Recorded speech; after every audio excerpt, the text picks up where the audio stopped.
Assalamualaikum warahmatullahi wabarakatuh.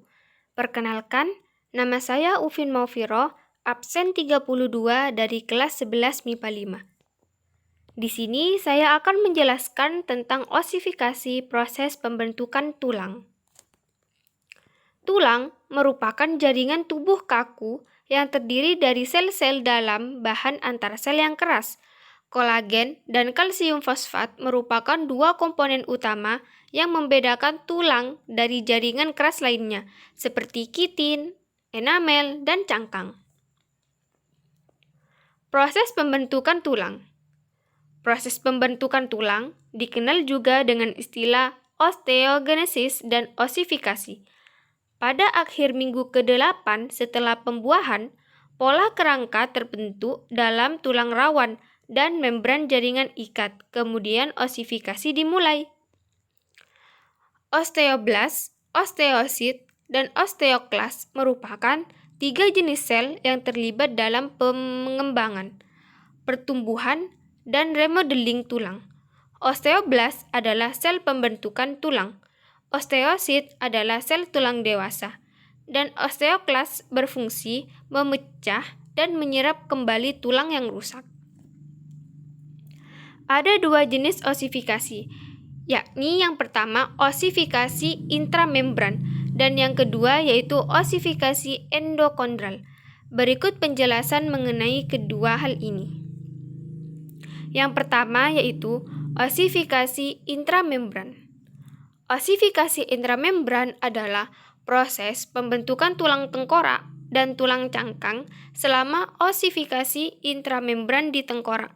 Sel-sel mesenkimal yang berasal dari perkembangan saraf menjadi nodul padat. Proses ini diawali dengan sel punca mesenkimal, sel yang dapat berdiferensiasi, yang berkumpul dan membentuk osteoblas. Saat inilah osifikasi dimulai dan mencakup tahap-tahap berikut. Tahap yang pertama yaitu osteoblas kemudian menghasilkan osteoid atau tulang yang belum termineralisasi atau matriks. Yang kedua yaitu sel punca mesenkimal terus berdiferensiasi.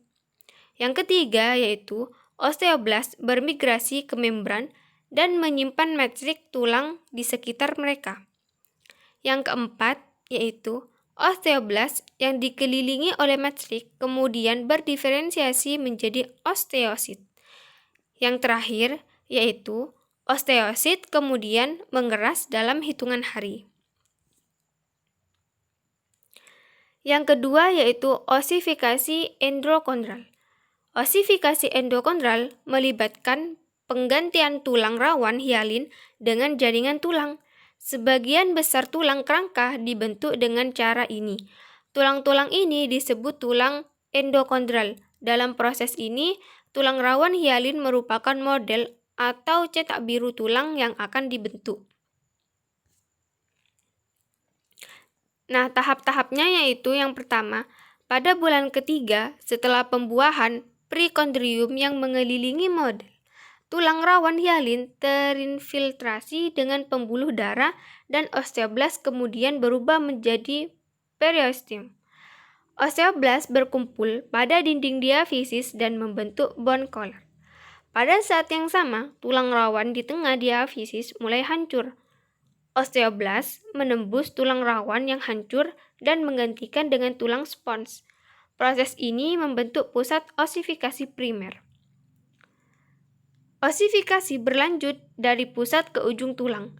Setelah tulang spons terbentuk dalam diafisis, osteoklas memecah tulang yang baru terbentuk untuk membuka rongga medular. Yang terakhir yaitu tulang rawan di epifisis terus tumbuh sehingga tulang berkembang dan bertambah panjang. Proses pertumbuhan tulang. Tulang tumbuh panjang di lempeng epifisis dengan proses yang mirip dengan osifikasi endokondral. Tulang rawan di daerah lempeng epifisis terus tumbuh secara mitosis.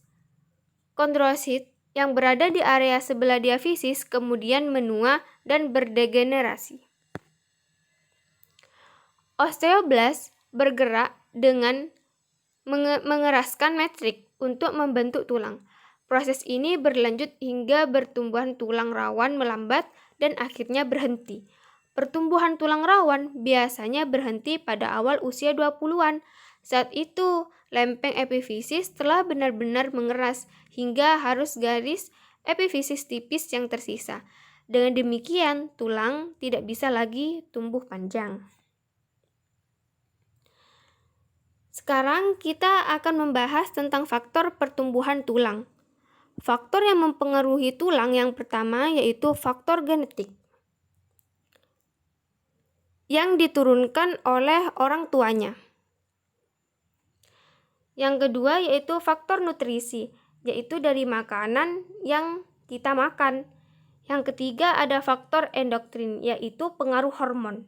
Hormon yang mempengaruhi yaitu ada hormon tubuh, hormon tiroksin, hormon paratiroid, dan hormon testis dan ovarium.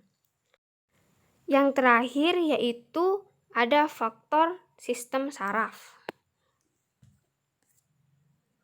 Kurang lebihnya mohon maaf. Wassalamualaikum warahmatullahi wabarakatuh.